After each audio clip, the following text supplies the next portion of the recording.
So today we'll be getting into some stories about Stephanie McMahon's meeting, a women's title being lost, and a canceled return that was actually filmed. Let's start things off with this lost women's championship. What was this all about? Well, the story comes from Charlotte Flair herself. Charlotte recently spoke with the Weekend Geek radio show and revealed that she lost her first ever women's championship, and it hasn't been seen in years. She had this to say: 2 years ago, or maybe a little over 2 years ago, I moved back from North Carolina to Florida, and I had the Divas Championship packed in a box. That box is gone. So, whoever has it, please give it back, or ship it back. That's been the one piece that went missing that I miss. So, just a very unfortunate story to hear about. The title Charlotte Flair is talking about is the old Butterfly Divas Championship. Even though some fans have issues with the name and the design of that old women's title, the title obviously still means a lot to Charlotte Flair because it was her first main roster title, and she technically was the last ever Divas champion. So Charlotte ended up having a lot of history with the Divas title during its final time period in WWE. But it's very unfortunate that it just went missing on her and got lost. Charlotte seems to be hopeful that it will turn up eventually, and maybe if someone got their hands on it, they'll return it in the future. So hopefully Charlotte does in fact get that lost title back. Let's talk about this alleged emergency TV network meeting with Stephanie McMahon. Andrew Zarian of the Mat Men podcast reported that Stephanie McMahon has an upcoming meeting with a TV network where she will pitch ideas to raise WWE ratings. The report didn't label what network will be meeting with Stephanie McMahon, but when you look at the overall layout of WWE ratings, their lowest rated shows are on USA Network with Raw and NXT. SmackDown is doing fine on Fox. It usually hangs around 2 million viewers a week, so it's enough to keep Fox happy at least. But when it comes to Raw, it's almost like a new record low for ratings gets announced every week. Now, ratings shouldn't be a concern for the fans, but when it comes to a TV network, that's what they're all about and care about the most. So it's more likely that USA Network could be the network that's requesting this meeting and wanting some answer for Raw's ratings. If this report is right, then it sounds like Stephanie McMahon is going in there to calm everything down and pitch all of their upcoming storyline ideas that will turn things around in a better direction. It does seem like USA Network keeps a close eye on what's going on with SmackDown too. SmackDown had a Hell in a Cell match on their show, and then what happened several days later on Raw? Raw got a Hell in a Cell match as well. So it does seem like it could have been USA Network questioning why SmackDown gets a Hell in a Cell match and they don't. That's what led to the last second Lashley and Xavier Woods match. This seemed to be a yearly thing as well. WWE often pitches a lot of upcoming ideas to the networks in hopes to raise ratings. The introduction of the 24/7 title was allegedly one of those pitched ideas a few years ago, and the introduction of Retribution was also said to be one of those pitches. But look at how the both of those things turned out, not exactly big ratings pullers. So the pitches aren't always going to work, but it's something that the networks like to hear about.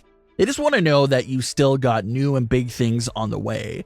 The pitch should be quite easy for Stephanie McMahon and WWE as well, because they've got a lot going on. Obviously, you have the fans coming back. That's a big plus right there. You also have the big returns happening this summer, such as John Cena, Becky Lynch, Bray Wyatt, and more.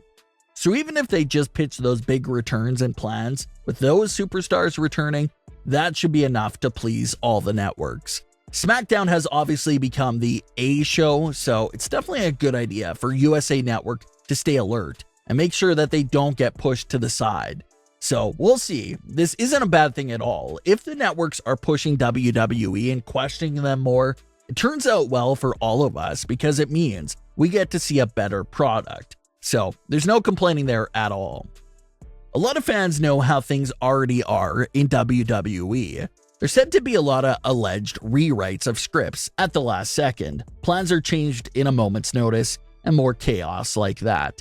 But the early days of the Performance Center era caused even more madness. Those shows weren't really airing live for the start of the 2020 era. WWE would spend several hours pre-taping the show and filming content for their weekly shows. Raw and SmackDown superstars came in, got things done for their respective shows once or twice a week. But this whole procedure created another issue for WWE superstars, and that's the fact that matches and segments that were already filmed and polished were getting completely scrapped and edited out due to Vince McMahon's decision. Lana told a story about this experience of a segment being cut while appearing on Talk as Jericho. She had this to say: "We were supposed to do a Raw and SmackDown on Mondays. Then, on the following day, a Raw and a SmackDown after. One time, I was there for 19 hours to do a 60-second backstage. I'm not even kidding. It was insane. Just so many rewrites. One time, me and Natty did this segment with Mickie James, and they debuted Chelsea Green. So Natty and I are at the Performance Center. I was managing her. Chelsea was supposed to debut with Mickie, and we did it all. We went home, and I'm in bed, and we get a call from one of the writers that they are cutting it. Vince McMahon looked at it and said, 'No, cut the whole thing.' And we had to go back and film another backstage. Chelsea didn't debut. It was constantly weird stuff like that. Once we went to live television, I was like, yay, we can't rethink it. It's out there." So just another insane reveal from Lana and how chaotic things were last year. There was already enough uncertainty in the world with everything going on at that time, but some superstars spent their days just filming content that was going to get cut later on. So imagine how frustrating that could be, especially for something that involves you and something that you worked hard on. That would be pretty devastating, to say the least. It shows us that Chelsea Green's return/debut was already filmed and ready to go. It was just cut out at the last second when McMahon allegedly made the call to scrap everything. So that's unfortunate as well. Chelsea Green would end up returning late in 2020, but was injured during that first match and was released several months later. A lot of fans were excited to see what Chelsea could do. She's obviously massively successful with her character work in Impact Wrestling, so it's a shame that the timing and plans never really worked out for her. But what are your thoughts on today's stories? Leave your comments, don't forget to subscribe, and leave a like if you enjoyed. Thanks for watching, guys.